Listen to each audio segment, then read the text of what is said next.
Kenya and Ghana are two of Africa's most visited countries. After visiting both, friends and family asked me to recommend one to visit. This video goes over my experiences in both countries in 2024. The conclusion to this video will either shock you or make you love me. Time to find out. My first time visiting Ghana was in 2018, while my first time visiting Kenya was 2024. But when I visited Kenya in 2024 February, it was $1 to 154 or 56 Kenyan shillings, while in May 2024 it was $1 to about 15.5 or 15.9 Ghanaian. Ghana is one of the most visited countries in Africa, and Kenya is also one of the most visited countries on the continent. But I feel people visit these countries for very different reasons. When you think of Ghana, or when I think of Ghana, I think of safaris. And when a lot of people think of Ghana, they think of the Caribbean lifestyle. This video is particularly geared towards Nigerian, living in Nigeria and outside. A lot of people ask, I want to visit Ghana or Kenya, but I don't know which one. This is not me telling you which to visit. This is just me laying out my career, and whichever one resonates with you better, please be obliged to go say hi. Nairobi and Accra have very different climates. For most parts of the year, you do not need an AC or fan, and it's not strange to see people walking around the streets at a certain time of the year with winter jacket. And during my research, I learned that the coldest temperature ever recorded in the country was close to 0,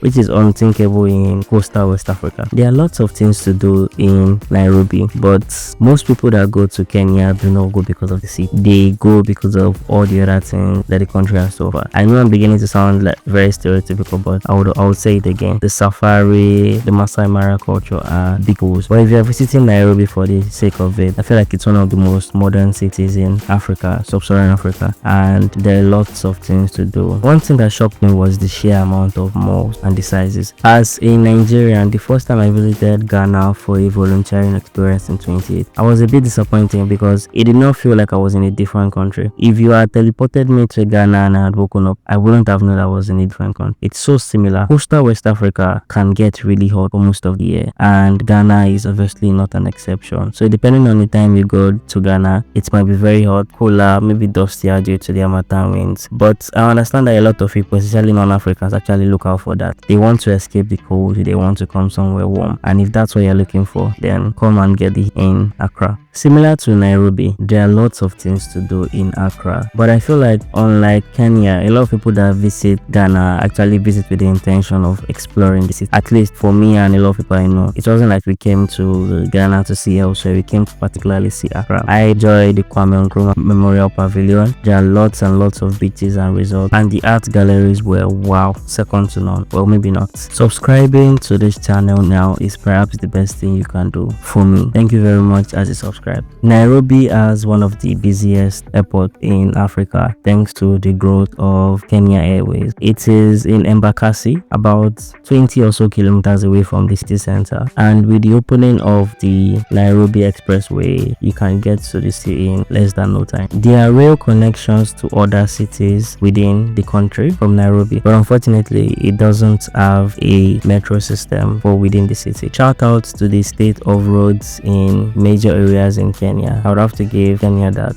Nairobi does a decent job with roads. The Kenyan shillings is the official currency in country, and when I was there, it was around 156 or 154 shillings to $1. But while researching this video, I learned that it had come down to more manageable levels, and it was 120 something, 128, 129 to $1, and I'm sure Kenyans will be happy about that. Alternatively, the airport in Accra is Ghana's largest airport, and although Kumasi is technically an international airport, there are no regularly scheduled flights to other countries. So odds are, if you plan to visit Ghana, you're most likely going to land in Accra as your first port of entry, and there is nothing bad about that. Similar to Nairobi, Accra does not have a city metro, and I believe there are a few lines leading to other cities, but if you're looking for metro within the city, you're not going to find. So plan to use private transport or Ubers, or take your chance with the buses. You might end up liking it, but public transport might be a bit of an issue if you are not a local. Ghana's official currency is the cedi. The first time I visited Ghana, it was around 4-ish cedis to $1, and imagine my surprise when I went back in 2024. I tried to change some dollars and they told me 15 cedis, almost 16 cedis at that time, to $1. Damn, no, that things were so much cheaper for me compared to my first time. There are a plethora of things to do in Kenya outside the city, and I couldn't even begin to start listing them off for you. But let's start with safari. I couldn't go for a safari when I visited Kenya because the prices were white people price and I don't have white people money. So if this video does well, maybe I'll visit and give you some safari experience. Mombasa is another must visit. It's a port town. It kind of feels more like West African cities like Lagos and Accra because of the old port feel, and it felt much hotter because obviously the Indian Ocean was right next door. There are also multitudes of opportunities to hike. You might not be able to hike Mount Kenya because of maybe you are not physically there. I know I wasn't, but there are opportunities to hike around, and I always take the opportunity to hike. Maybe you should too. What is the number one thing on your Kenya bucket list? For me, it's skydiving. I did not know that skydiving was a thing in Kenya until I visited and got back home, and then I started getting ads of skydiving somewhere close to Mombasa. Why am I just learning about this? Why are you hiding it from me? I don't care if you are black or not. I don't care if you're African or not, to be honest. But when you visit Ghana, ensure you visit at least one of slavery in English. Slavery is an essential part of the history of many African countries, especially in the West and Central African areas, and you'll be doing yourself a disservice if you fail to go and learn more about black history when you Ghana. Alternatively, Kumasi is also somewhere worth seeing, and I only visited it on one of my experiences to Ghana. That was right before the pandemic, and I went to see some of my friends that were students at KNUST at the time. So you should consider visiting Kumasi. There are also low-key towns within the country that feel kind of like resort towns, but I won't give them away right now. You do your research and find one that works for you. If you're still here, then you are obviously enjoying the video. Why don't you just click on that little button and subscribe, and then when you do that, leave a like so YouTube knows that you like this type of content. If you can, link up with a local or a tour service so that they can give you local recommendations. I got recommendations from a lot of my Ghanaian friends, and that really made a difference. People, I would be lying if I said I can accurately give you an example of what the average Kenyan is like. Unfortunately, during my experience, I did not get to visit a lot of places due to one or two things that happened while I was in Kenya, and everybody or almost everybody I interacted with was either an Uber driver or my host's family member. So I can't really say what the average Kenyan looks like, but I can say that my host family was perfect. I couldn't have asked for anything better. I also had an unfortunate experience at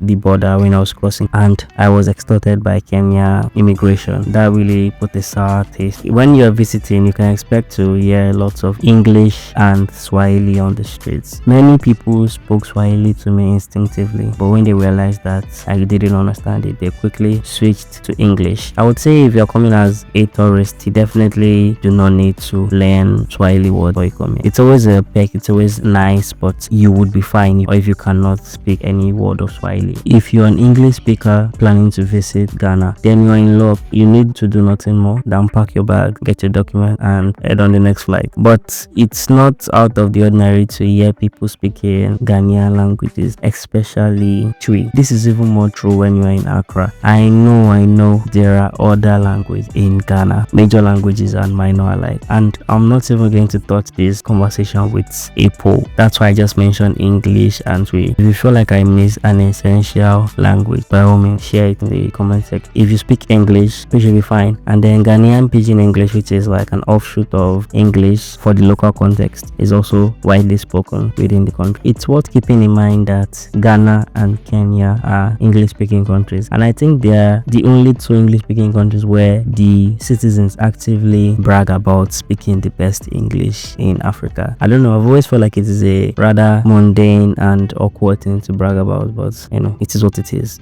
What do you think is one underrated reason why people should visit your country? Like and subscribe, please. Kenya Airways is the largest airline in Kenya, while Africa World Airline is the largest airline in Ghana. But you do not have to choose one or the other country when you are planning a trip. If you're coming from outside Africa or within Africa, you can take a Kenya Airways flight from wherever you're coming from, have an extended layover in Nairobi, maybe 2 days, land, enjoy Nairobi, then continue your journey towards to Ghana. On your way back, if you've not had enough, you can do something similar, 2-3 days. These are things that my friends and I do when we are traveling, especially within the region. We get 2 vacations essentially on 1 flight ticket. So rather than choosing between Ghana or Kenya, you should start thinking of how can you combine both for the price of one. Until the next video, your friend from the Ukodo YouTube channel wishes you love, peace and prosperity.